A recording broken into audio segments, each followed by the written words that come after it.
Akalar ham sizlar argoniy svarshisizlar, montaj tugadi, turbalar ham tugadi. Keyin bilsanglar, turbani qiyshiq svarka qilib qo'ygansizlar. Agarda kelsa buni to'g'rilayman desanglar, bu yerda o'rtada masofa zazor bo'lib qoladi. Mana bu joyni yopgan taqdiringizda ham bu yoqdan ulangan turbalarni ham razmerlari qochib ketadi. Shunda nima qilish kerak? Bunda eng oson yo'li, men shaxsan o'zim sinab qilib ko'rganman. Xullas, qaysi tomonga qiyshaganini aniqlab olasiz. Mana turba to'g'ri turgan bo'lsa, bu tomonga qiyshiq turibdimi? Mana bu joydan, mana markerda bundoq qilib chizib olasiz, mana. Chizib olasiz. Yana dakansa aylantirib svarka qilib yormanglar. Faqat chokni o'ziga kichkina mana bunaqa 2 mm, 3 mm li turbalar bilan 30-35 amperaj qo'yib olsa, mana mashincha joyini, akalar ko'ryapsizlar, mana shu qiyshaygan. Bu yoqqa qiyshaygan joyini, mashincha joyini. Mana shu yerdan boshlaysizlarda katat qilib kelasizlar. Past tokda bo'lsin, baland tokda bo'lmas aka.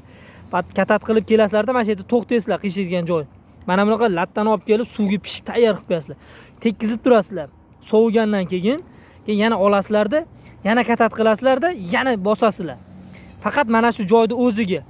Shunda qizigan turbasi reski sovish hisobiga sekin to'g'rilanadi.